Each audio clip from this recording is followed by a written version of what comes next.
Hello student, welcome back to my channel comment से गीता। तो आज का जो टॉपिक है जेरी कॉर्ड और दिलाकरा और गोया हैं। ये आप लोग भी जानते हैं कि ये जो तीनों ही कलाकार हैं वो किसके हैं, स्वच्छंदाबाद के कलाकार हैं। और मैंने आपको स्वच्छंदाबाद पूरा पढ़ाया है, इसके बारे में बताया है, इसकी विशेषताएं भी इम्पोर्टेंट हैं। अगर आप लोगों ने नहीं पढ़ा है तो उसे आप ज़रूर पढ़िएगा। उसके बाद आप लोग जेरी कॉर्ड, दिलाकरा और गोया, इसके अलावा भी बहुत सारे कलाकार हैं स्वच्छंदाबाद के, लेकिन ये जो तीन कलाकार हैं बहुत ही ज़्यादा इम्पोर्टेंट है। तो अब हम इनके बारे में देखते हैं और इनकी प्रसिद्ध पेंटिंग के बारे में भी देखते हैं। तो चलिए फिर स्टार्ट करते हैं जेरी कॉर्ड से। ये है पॉइंट आपका जो पहला है, थियोडोर जेरी कॉर्ड। इनका जो टाइम पीरियड है 1791 से लेकर 1824 है और इनका जो जन्म है फ्रांस के हैं। ये कहाँ के हो जाएंगे? फ्रांस के हो जाएंगे जेरी कॉर्ड। अब हम देखते हैं इनका जन्म कहाँ हुआ है। 1791 में फ्रांस में हुआ है और इनकी जो मृत्यु हुई है वो कैसे हुई है? घोड़े से गिर जाने के कारण इनकी जेरी कॉर्ड की मृत्यु 1824 में हो गई थी। ये ज़्यादातर घोड़े के चित्र भी उन्होंने बहुत बनाए हैं। थियोडोर जेरी कॉर्ड ने घोड़े के भी बहुत सारे चित्र बनाए हैं। तो अब हम देखेंगे इनका जो समय काल था, यानी कि जो इनका पीरियड था वो कौन सा चल रहा था? स्वच्छंदाबाद चल रहा था। जेरी कॉर्ड घर में लाशें रखकर उसका अध्ययन चित्र बनाता था।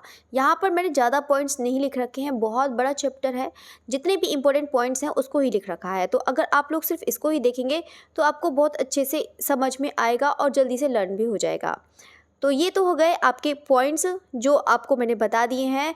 इसके अलावा हम इनके यहाँ पर बारे में देखेंगे कि इनकी जो प्रसिद्धि है वो किस रूप में है।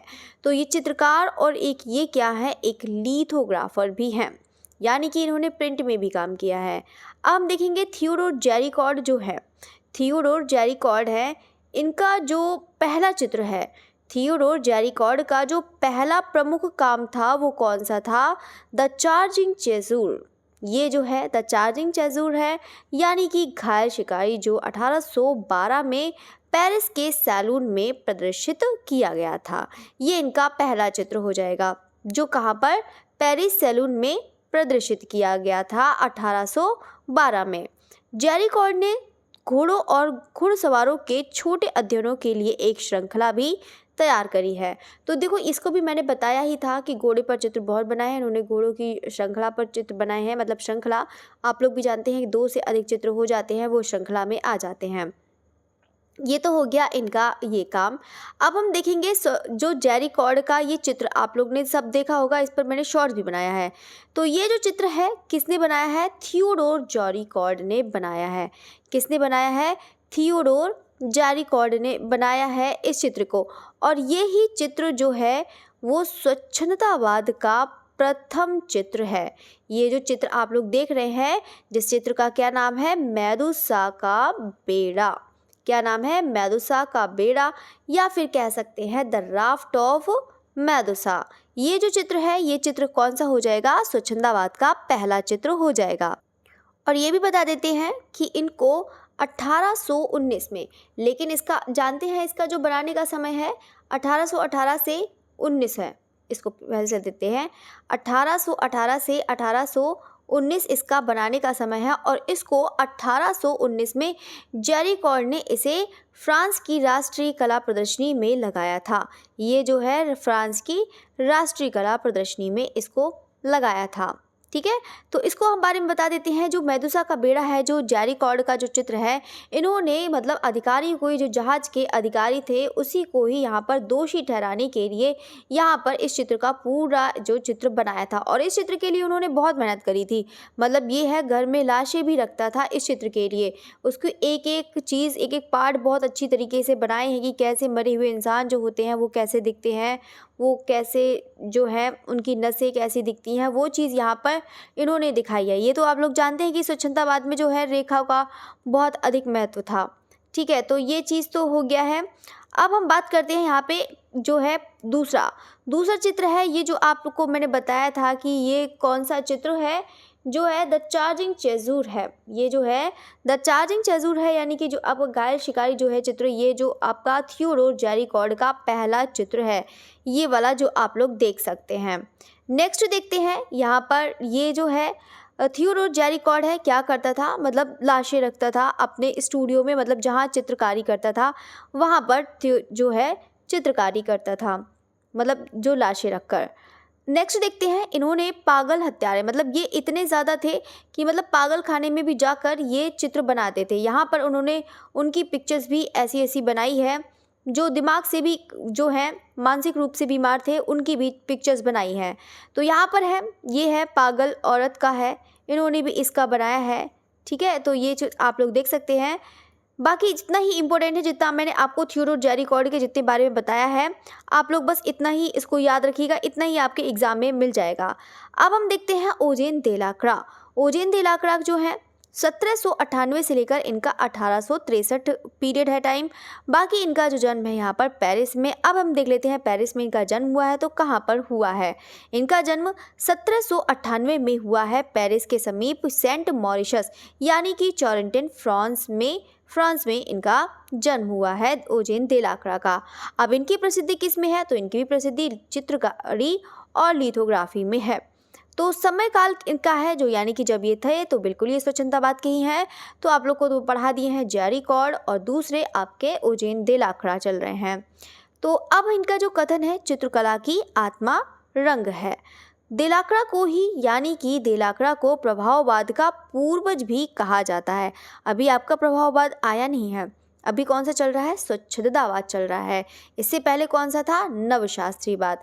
तो नवशास्त्रीवाद के वो आपका स्वच्छंदतावाद के बाद प्रभाववाद आएगा, उसी का ही यानी कि पूर्वज, यानी कि जो इसके प्रभाव देखने को मिल जाते हैं वो देलाक्रा के पिक्चरों में मिल जाते हैं। इसीलिए यहाँ पर प्रभाववाद का इनको पूर्वज भी कहा जाता है ओजेन देलाक्रा को। नेक्स्ट पॉइंट है, देलाक्रा कांस्टेबल की भूसा गाड़ी। आप लोगों ने कांस्टेबल का चित्र देखा होगा, अभी हम आपको पढ़ाएंगे, नेक्स्ट डे पढ़ाएंगे आपको ब्रिटिश कलाकार के जितने भी चित्र हैं वो भी पढ़ा देंगे, तो आपको और अच्छे समझ में आएगा। वो भी इम्पोर्टेंट है, टर्नर है, कांस्टेबल है, इनके भी बहुत ज़्यादा फेमस पिक्चर्स हैं, पेंटिंग्स हैं, वो आपको दिखा देंगे। देलाक्रा की जो है कांस्टेबल की जो भूसा गाड़ी जो है, इन्होंने यहाँ पे रंगों से इतना प्रभावित हुए थे कि उन्होंने अपने कियोस में नरसंहार जो चित्र है उसमें दोबारा उसी तरह रंगांकन किया था जैसा कि भूसा गाड़ी में है। नेक्स्ट देखते हैं कि कूची द्वारा बनाए गए यहाँ पर धब्बों व लकीरों का प्रयोग देलाक्रा अपने चित्रों में करता था। किसका करता था, कूची द्वारा बनाए गए धब्बों व लकीरों का प्रयोग देलाक्रा अपने चित्रों में करता था। ठीक है, नेक्स्ट देखते हैं इनका जो प्रसिद्ध चित्र है वो कौन सा है। इनका प्रसिद्ध चित्र है कियोस में नरसंहार है, यानी कि आप लोग को देखो पिक्चर दिखा देते हैं तो आप लोग को और अच्छे से समझ में आएगा। इनकी पिक्चर है, ये है मास्कर एट द कियोस नरसंहार। इसको देखो, हम देखते हैं यहाँ पर ये जो पिक्चर देख रहे हो, नेट वाले में भी आती है पिक्चर्स, तो देखने को आती है कि कौन सा है, तो आप लोग बता भी सकते हैं। अगर आप लोगों ने पिक्चर देखी होगी तो आराम से आपके 5 क्वेश्चन एकदम आसानी से हो जाएंगे।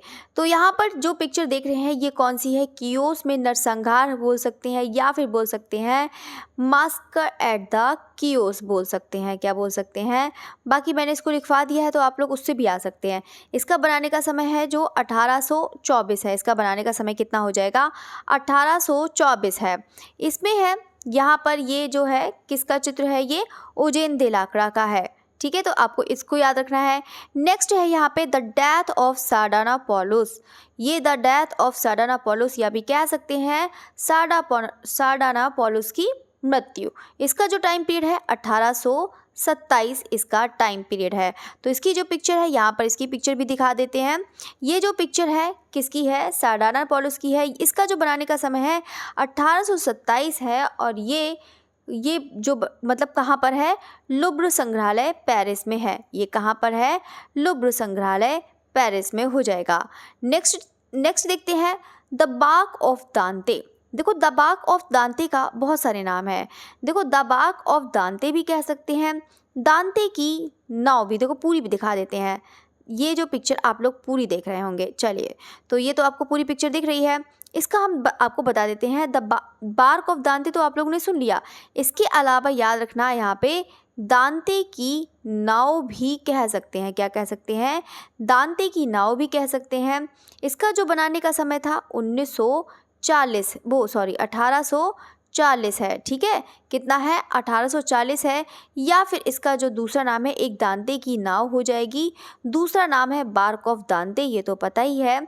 और या फिर कह सकते हैं यमलोक में दांते बा बर्जिल, यमलोक में दांते बा बर्जिल, ठीक है, दांते बा वर्जिल हो जाएगा इसका।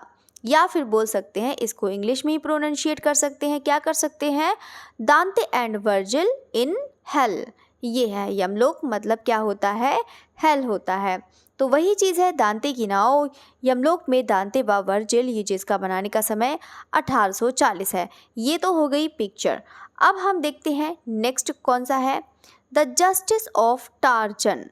द जस्टिस ऑफ टार्जन है, ये जो आप लोग पिक्चर देख रहे हैं, ये किसकी है? ओजेन देलाक्रा की है। इसका जो बनाने का समय है वो कितना हो जाएगा? 1840 इसका समय हो जाएगा। कितना हो जाएगा? 1840 इसका जो टाइम है, ठीक है। तो आप लोग इसको याद रखिएगा। बाकी है इसका जो बनाने का समय आपको बता ही दिया है, या फिर कह सकते हैं जस्टिस ऑफ द टार्जन, ठीक है। The justice of the torsion है, ये जो पिक्चर है आप लोग यहाँ पर देख सकते हैं। नेक्स्ट देखते हैं liberty leading of the people. Liberty leading the people बोल सकते हैं, या फिर कह सकते हैं, कौन सा कह सकते हैं? लिबर्टी लीडिंग द पीपल तो हो ही गया है। या फिर कह सकते हैं रुकावट, रुकावट भी कह सकते हैं। या फिर कह सकते हैं लोगों का नेतृत्व करती स्वतंत्रता की देवी, क्या कह सकते हैं? लोगों का नेतृत्व करती स्वतंत्रता की देवी। तो ये है आपकी पिक्चर, तो आप लोग जो इसको देख सकते हैं और इसको अच्छे से याद भी करिएगा सभी लोग, ठीक है। तो इसका तो ये हो गया है, पिक्चर के नाम बता दिए हैं। इसका जो बनाने का समय है वो 1830 है, और ये कहाँ पर है? लुव्र पेरिस में है। कहाँ पर है? लुव्र पेरिस में हो जाएगा, ठीक है। तो ये तो आपको मैंने पिक्चर बता दी है, उसको बहुत अच्छे से याद रखिएगा।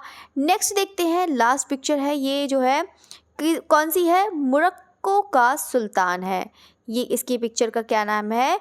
मोरक्को का सुल्तान कह सकते हैं, या फिर कह सकते हैं सुल्तान ऑफ मोरक्को, ठीक है। तो इसको है, बाकी इसका बनाने का समय 1845 है। आप लोग देखो नोट्स बनाते जाइएगा, आप लोग को शॉर्ट नोट्स बनवा रही हूँ, आप लोग चाहे डायरी में लिख सकते हैं, रफ कॉपी पे लिख सकते हैं, किसी पर भी लिख सकते हैं, आपके एग्ज़ाम टाइम के लिए बहुत इंपॉर्टेंट है। ये पिक्चर जो आपको बताई हैं ये बहुत इंपॉर्टेंट है, इसको सभी लोग बहुत अच्छे से ज़रूर याद रखना, ठीक है। अब चलिए तो हम पिक्चर्स के बारे में बता देते हैं, इसको मैंने लिख रखा है तो आप लोग देख सकते हैं यहाँ पर पूरी डिटेल्स।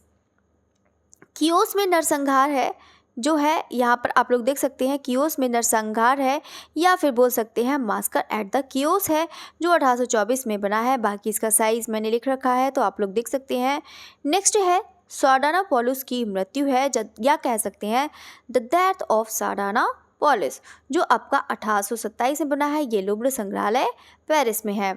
नेक्स्ट है यमलोक में दांते व वर्जिन, या फिर कह सकते हैं दांते ऑफ वर्जिन इन हेल, या फिर कह सकते हैं द बार्क ऑफ दांते, या फिर कह सकते हैं दांते की नाव।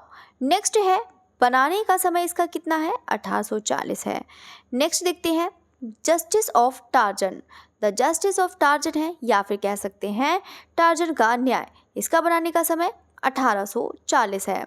नेक्स्ट है पांचवा कौन सी है? रुकावट अथवा लोगों का नेतृत्व करती स्वतंत्रता की देवी, या फिर कह सकते हैं liberty leading the people. Next देखते हैं इसका जो बनाने का समय कितना है? 1830 है। ये कहाँ पर है? लुव्र पेरिस में है। लास्ट देखते हैं इनकी पिक्चर, मोरक्को का सुल्तान, जिसका बनाने का समय 1845 है। यह है मतलब इसका द सुल्तान ऑफ मोरक्को के नाम से भी जानते हैं, ठीक है। तो ये तो हो गया इंग्लिश में प्रोनाउंशिएट। बाकी आप लोग को पिक्चर्स मैंने दिखा दी है। अब लास्ट आपका बचा है यहाँ पर फ्रांसिस्को दी गोया। मोस्ट इम्पोर्टेंट है, आपका कोई सा भी ऐसा एग्ज़ाम नहीं होता है जिसमें ये आर्टिस्ट ना पूछे जाएं। आपके आर्टिस्ट अगर आप ड्राइंग से हैं, आर्ट से हैं, आर्ट का एग्ज़ाम दे रहे हैं, तो गोया तो हर बार आने ही आने हैं। और गोया की नहीं तो पिक्चर पूछ ली जाती है, गोया का जन्म पूछ लिया जाता है, गोया की डेथ पूछ ली जाती है, क्योंकि इनकी जो डेथ भी इम्पोर्टेंट है और जो है जन्म भी इम्पोर्टेंट है। मतलब जितना भी आपको बताया है, मतलब जितना भी है आप लोग उसको पढ़िएगा, आपको अच्छा लगेगा इनके बारे में पढ़कर। तो अब हम देखते हैं कि पहले जो है स्पेन के ये संधिकालीन चित्रकार हैं कौन, फ्रांसिस्को दी गोया, जिनका टाइम पीरियड कितना है 1746 से 1828 है। अब हम देखते हैं फ्रांसिस्को दी गोया का जो टाइम पीरियड है कितना है 1746 स्पेन है। ठीक है, कितना हो जाएगा 1746 में इनका स्पेन में जन्म हुआ है। बाकी इनकी जो मृत्यु हुई है 1828 में फ्रांस में हुई है। अब हम देखते हैं इनकी जो प्रसिद्धि है, इनकी प्रसिद्धि किस रूप में की जाती है, पेंटिंग भी है और एक छापाकार के रूप में भी इनको जाना जाता है। मतलब प्रिंटिंग और पेंटिंग दोनों के रूप में जाना जाता है। इसके अलावा यहाँ पर मैंने एक्वाटिंट लिखना भूल गई हूँ, तो आप चाहे तो लिख सकते हैं एक्वाटिंट। तो इन्होंने एचिंग और एक्वाटिंट में बहुत सारे काम करे हैं गोया ने। ठीक है, तो आप लोग इसको भी याद रखिएगा। नेक्स्ट पॉइंट है कलात्मक की दृष्टि से उसमें आरंभ में रोकोको। अभी आप लोगों ने पढ़ा था कि संधिकालीन कलाकार कहा जाता है फ्रांसिस्को गोया को कहा जाता है। अब क्यों कहा जाता है इसको देखेंगे। कलात्मक की दृष्टि से उसमें आरंभ में रोकोको और विकास में नवशास्त्रीवाद तथा प्रौढ़ता के युग में स्वच्छंदावाद का समन्वय उपलब्ध है। किसकी पिक्चर में, फ्रांसिस्को दी गोया की पिक्चर में। तो आप लोग यहाँ से ये तीनों देख सकते हैं, रोकोको, नवशास्त्रीवाद और इवन स्वच्छंदतावाद, ये तीनों ही आपको यहाँ पर इनके पिक्चर्स में प्रभाव देखने को मिल जाएंगे। नेक्स्ट है 1793 में उन्होंने एक गंभीर और अज्ञात बीमारी हुई, यानी कि किसको, फ्रांसिस्को गोया को। 1793 में इनको क्या हुई थी, एक गंभीर बीमारी हुई थी। और इनका जन्म क्या हुआ है बताइएगा कमेंट करके। तो गोया को इनका जो है अज्ञात बीमारी के साथ हुई थी और इसी में वो क्या हो गए थे, बहरे हो गए थे, और जिससे उनका काम निराशावादी होता गया। अब कोई भी इंसान है, वो थोड़ा सा भी पार्ट ख़राब हो जाए तो वो वीक तो थोड़ा सा पड़ जाएगा। लेकिन इस टाइम में इन्होंने बहुत सारे एचिंग में भी काम कर रहे थे, बहुत सारे नक्काशी में भी काम किए हैं, उसको अभी हम बताएंगे। नेक्स्ट है 1795 में रॉयल अकादमी का निदेशक नियुक्त किया गया। ठीक है, ये 1793 के बीच में यहाँ पर मतलब ये है, मतलब बहरे भी हो चुके थे, और 1795 में इनको रॉयल अकादमी का निदेशक नियुक्त किया गया था। 1799 में गोया प्राइमर प्रिंटर जो है आपका, प्राइमर जो है पिंटो दी कैमरा, यानी कि प्राइम कोड पेंटर, ये पेंटर है, प्राइम पेंटर दी कैमरा। ठीक है, तो है प्राइम कोड पेंटर, यहाँ पर ये बन गए थे, जो स्पेनिश कोड पेंटर के लिए सर्वोच्च पद होता है। तो इतना भी ख्याति प्राप्त कर लिए एक पार्ट खराब होने के वजह से, उसके बाद भी। तो आप लोग देख सकते हैं। तो यहाँ पर गोया का जो टाइम है, यहाँ पर आप लोग देख सकते हैं कि 1793 से लेकर 99 तक गोया ने अल्बा की डचेस की 2 चित्र बनाए थे। एक कौन सी थी, एक पिक्चर थी, मतलब कैसी, एक पिक्चर थी वस्त्र वाली और एक थी न्यूड पिक्चर, अनावृत, मतलब कहने का मतलब क्या है, न्यूड। ठीक है, तो एक पिक्चर कैसी थी, न्यूड थी, और दूसरी वस्त्रों सहित सबसे जो थी। और लेकिन जो सबसे जो मतलब क्या कहते हैं, सबसे लोकप्रिय उद्धृत मॉडल कौन सी, डचेस ऑफ अल्बा, यही वाली थी। अल्बा की डचेस जो थी, जो सबसे ज़्यादा फेमस थी। अभी आपको यहाँ पर दिखा देंगे पिक्चर भी। तो ला माजा डेज़नुडा की पश्चिमी कला में पहली पूरी तरह अपवित्र आदमकद महिला एक नग्न रूप में वर्णित किया गया है।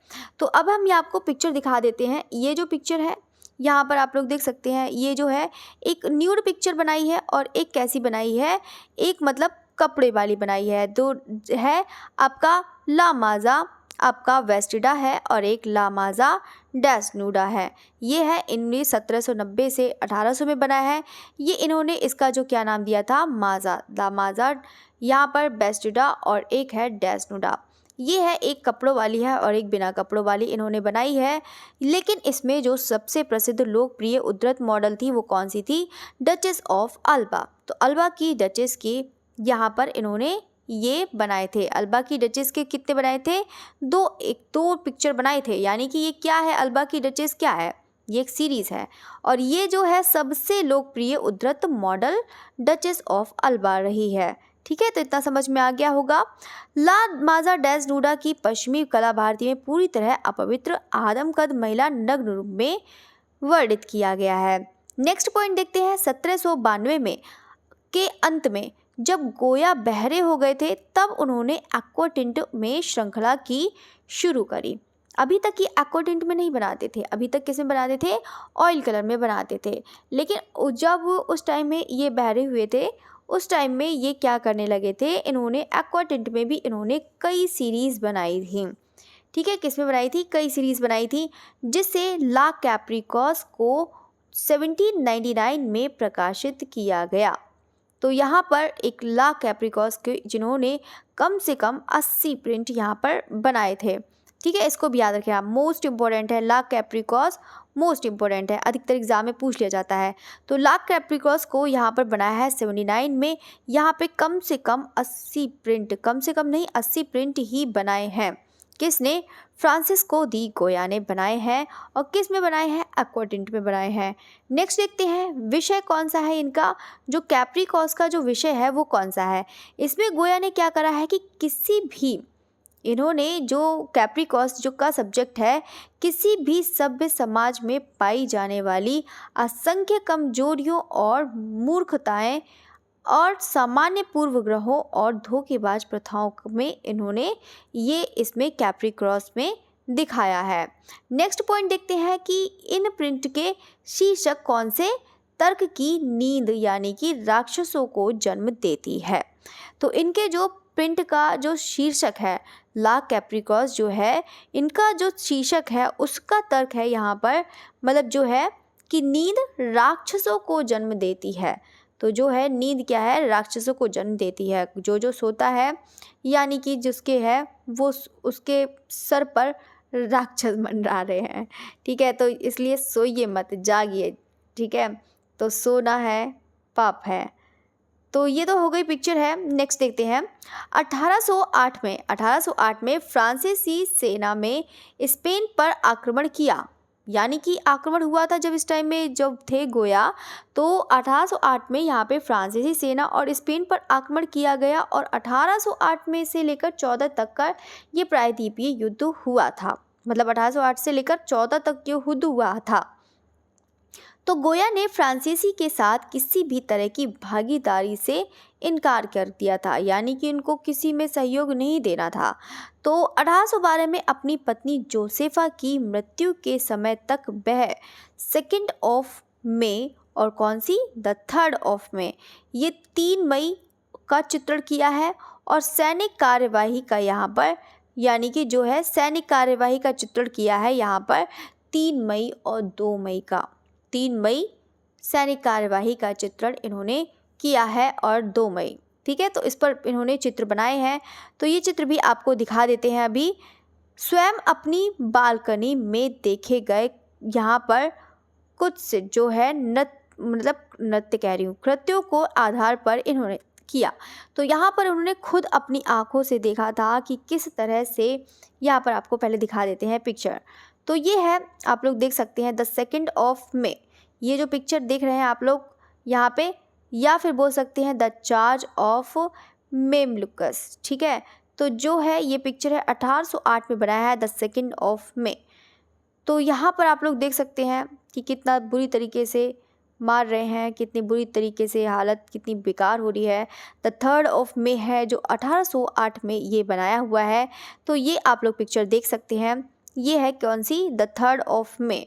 तो यहाँ पर एक देख रहे हैं एक डेड बॉडी भी पड़ी है, कितना यहाँ पर जुर्म हो रहा है। तो यहाँ पर जो है ये सब इन्होंने गोया ने अपनी बालकनी में से सब देखा है, वही पिक्चर इन्होंने गोया ने अपनी पेंटिंग में दर्शाया है। यानी कि पहले तो फ़ोटो का इतना ज़्यादा वो तो था ही नहीं, तो कम से कम देख लेते थे और उसको बना दिया, लेकिन याद करना भी कितनी वैसी बात है। ठीक है, ये तो हो गया है इनका पॉइंट, ये तो आपको बता ही दिया है। नेक्स्ट पॉइंट देखते हैं कौन सा वाला, नेक्स्ट पॉइंट ये वाला। तो आपको मैंने इतना हो तो बता ही दिया है कि गोया फ्रांसीसी के साथ किसी भी तरह का, ये भी बता दिया है। और 3 में और 2 में ये दोनों ही पिक्चर बता दिए हैं कौन से सन में बनी है किस में नहीं। तो अब हम देखते हैं कि 1810 में गोया ने उत्कीर्ण चित्रों को एक नई श्रृंखला आरंभ करी जिसका शीर्षक क्या था? The disaster of the war. Disaster of war यानी कि कह सकते हैं युद्ध की विभीषिकाएं। कौन सी? युद्ध की विभीषिकाएं। तो ये भी एक क्या है? एक श्रृंखला है। अब हम देखेंगे कि अम्लांकन और उत्कीर्ण चित्र जो हैं गोया ने इस विधि से 4 चित्र बनाए, यानी कि किससे? अम्लांकन और इनग्रेविंग, यानी कि एसिड और इनग्रेविंग करेंगे तो एसिड भी करेंगे यूज़। तो इन्होंने यहाँ पर चार चित्र बनाए हैं। तो वो कौन से बनाए हैं? तो वो कौन से हैं? ला कैप्रिकॉस है जो इसके बारे में बनाया था मैंने, जिसके यहाँ पर 80 प्रिंट इन्होंने बनाए हैं। युद्ध की विभीषिकाएं हैं, इस पर भी उन्होंने कितने चित्र बनाए हैं? इसमें कम से कम लगभग मान के चलिए कि 80 से भी ज़्यादा, यानी कि 82। ठीक है, ये कितने बनाए हैं? युद्ध की विभीषिकाएं के यहाँ पर 82 प्रिंट्स बनाए हैं, यानी कि प्लेट पर एचिंग करी है। तो प्लेट पर एचिंग करी है, उस पर भी इन्होंने बहुत सारे चित्र बनाए हैं। बाकी सांड युद्ध जो बना है आपका ऑयल में भी बना है, यहाँ पे अम्लांकन में भी बनाया है यहाँ पर, और जो है एक कविता है। अब हम देखते हैं यहाँ पर जो आप लोग, ये तो आपको मैंने दिखा ही दिया है 3rd में और 2nd में। ये है आपका एक ही प्रिंट है, या कि डिज़ास्टर ऑफ वार। इस पर यहाँ पर बहुत सारे चित्र बने हैं। ये तो एक ही पिक्चर है डिज़ास्टर ऑफ वार का, युद्ध की विभीषिकाएं का एक ही प्रिंट लिया गया है। ठीक है, बाकी बहुत सारे पिक्चर हैं। ठीक है, तो बस ये है कि बता देते हैं कि इस टाइप से यहाँ पर इन्होंने एचिंग में इन्होंने बनाया है। किस में बनाया है? एचिंग में बनाया है। बाकी इन्होंने किस में बनाया है? एक्वा टिंट में बनाया है। ठीक है, यही पिक्चर है। नेक्स्ट देखते हैं, ये आप लोग को दिख रहा होगा, ये है बैल की लड़ाई, या फिर बोल सकते हैं सांड युद्ध बोल सकते हैं। ये है ये आप लोग बोल सकते हैं the bull fight. Oil on canvas में बना है ये वाला बुल फाइट, या फिर बोल सकते हैं आपका सांड युद्ध। ठीक है, नेक्स्ट देखते हैं। नेक्स्ट पॉइंट है श्रृंखला की पहली 47 प्लेट अम्लांकन प्रिंट जो युद्ध की घटनाओं पर आधारित थी। यानी कि जो उन्होंने कितने सारी बनाए हैं आप लोग देख सकते हैं। लॉ कैप्रिकॉस बनाए हैं, 80 प्रिंट बनाए हैं। युद्ध की विभीषिकाएं हैं, 82 प्रिंट बनाए हैं। वही चीज़ यहाँ पर कह रहा है कि उनकी जो श्रृंखला की जो पहली 47 प्लेट हैं वो किस में है? अम्लांकन में है, जो युद्ध की घटनाओं पर आधारित हैं। किस पर आधारित है? युद्ध की घटनाओं पर आधारित है। नेक्स्ट पॉइंट देखते हैं, गोया ने अपने युग के लिए उत्तम टैपेस्ट्री डिज़ाइनों का भी आविष्कार किया था। किसने? फ्रांसिस्को दी गोया ने। नेक्स्ट पॉइंट देखते हैं, गोया ने कहावतों के आधार पर चित्र बनाए हैं, जैसे कि पिशाचनी, भीम गाय राक्षस, उड़ते हुए अश्व, विशाल चमगादड़ और भयंकर जीवों का अंकन।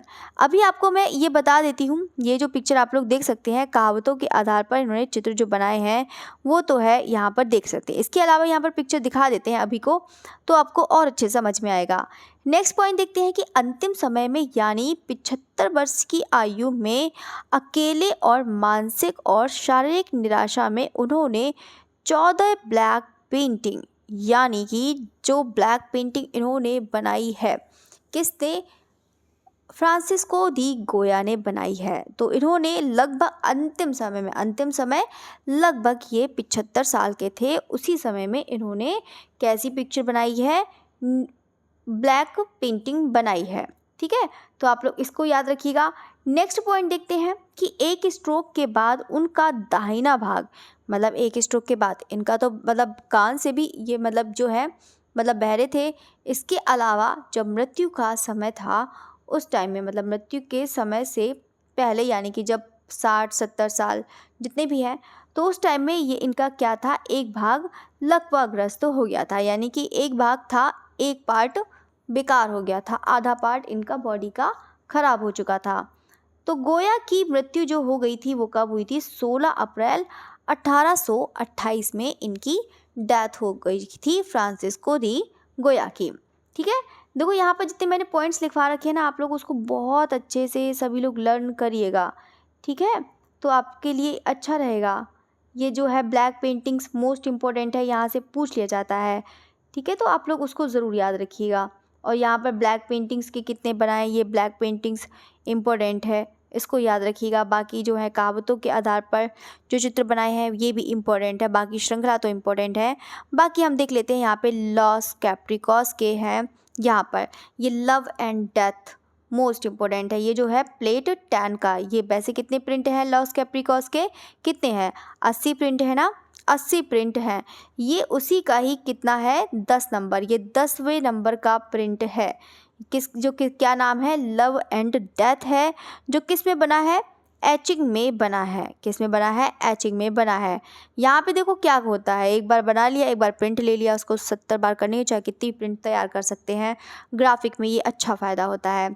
तो ये है लव एंड डेथ है, लॉस कैप्रिकॉस का ही पार्ट है।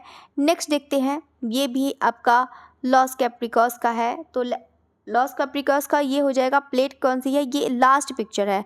आपको मैंने सोचा कि एक लास्ट पिक्चर वाली ज़रूर लगा देते हैं, ये भी आपका एचिंग में बना है। ये है लास्ट पिक्चर किसकी, फ्रांसिस्को दी गोया की, तो आप लोग देख सकते हैं।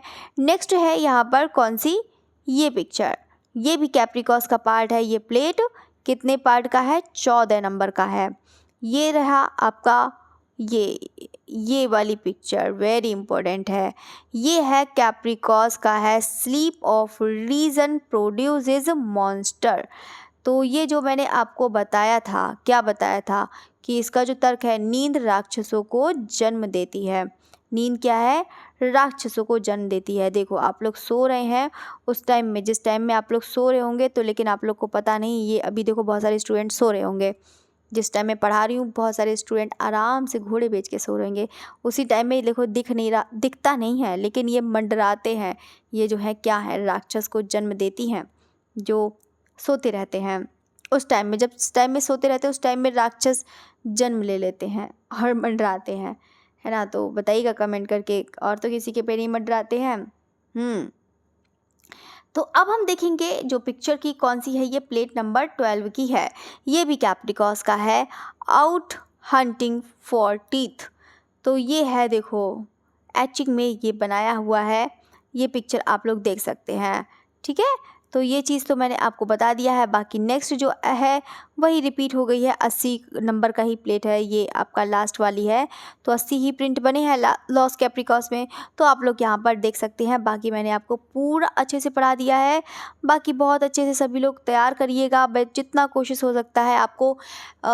वेस्टर्न तो पूरा ख़त्म कर दूं, बाकी आपका स्थापत्य भी चल रहा है, साथ साथ में आपके आर्टिस्ट भी चल रहे हैं। तीनों टॉपिक में साथ में लेके चल रही हूँ। मैं तो चाहती हूँ कि आप लोग का जल्दी से जल्दी सिलेक्शन हो, और बस फ़ोन करने का बस ये रहता है कि बस जल्दी से फ़ोन कर दो आप लोग और बता दो कि हाँ सिलेक्शन हो गया। मैं उस दिन बहुत खुश होंगी। तो बिल्कुल सभी लोग मेहनत करिए, अच्छे से करिए, बढ़िया से करिए और बढ़िया से करिए। बहुत अच्छी तैयारी करते हैं, आपके रिस्पॉन्स से भी लगता है कि आप लोग बहुत अच्छी तैयारी करते हैं। चलिए तो आपकी क्लास यहीं पर ख़त्म करते हैं। सारे स्टूडेंट जाते जाते कम से कम लाइक ज़रूर करिएगा। अगर आपको वीडियो अच्छी लगी है, क्लास अच्छी लगी है, तो आप प्लीज़ आप उसको कमेंट भी ज़रूर करिएगा। देखो मैं कमेंट सबका पिन कर देती हूँ। तो चलिए तो आज का भी चलो बताते हैं कि आज आपको बताना है सभी जितने भी कलाकार हैं स्वच्छंदाबाद के, तो स्वच्छंदाबाद के जिसमें गोया हैं, गोया की पेंटिंग लिखिएगा और इसको पिन करिएगा। कौन से अम्लांकन में इन्होंने पेंटिंग की सीरीज़ बनाई है और कितनी बनाई है, तो पिन आप लोग मैसेज करेंगे, मैं उसको पिन करूँगी। जितने भी हैं मैं हर एक सीरीज़ में कुछ ना कुछ पिन करवाया करूँगी, और जो भी अच्छा लिखेगा उसको पिन कर दिया करेंगे, ठीक है। अभी देखो एक स्टूडेंट ने लिखा है जिसका नाम कीर्ति है, तो चलो अच्छा है, उसने अच्छा से लिखा, तुरंत बताया, तुरंत बता देती है। उसके कम से कम मैं दो पिन कर चुकी हूँ। तो जो अच्छा काम करते हैं मैं उसको ज़रूर अप्रिशिएट करती हूँ, जो अच्छा काम करते हो, चाहे कोई मेल हो चाहे कोई फीमेल हो, ठीक है। तो पार्शलिटी नहीं करती हूँ, जो अच्छा काम करते हैं उनके लिए तो अप्रिशिएट करना तो बनता ही है। तो चलिए आपकी क्लास यहीं पर फिनिश करते हैं। बाकी सभी लोग बहुत अच्छे से पढ़िएगा, सिलेक्शन लेके आइएगा। चाहे आपका एग्ज़ाम कभी भी हो, एग्ज़ाम के बारे में बिल्कुल भी मत सोचिएगा कि कब एग्ज़ाम होगा कब एग्ज़ाम नहीं होगा। तो आप लोग उसको बस यही कहना है कि आप लोग उसको बस इतना पढ़िए कि एक बार में सिलेक्शन हो, बस यही कहना चाहती हूँ। ठीक है, तो चलिए आपकी क्लास यहीं पर ख़त्म होती है। Okay, thank you everyone. फिर मिलते हैं मॉक टेस्ट के साथ, तो सभी लोग क्लास ज्वाइन कर लीजिएगा टाइम से। Okay, again thank you.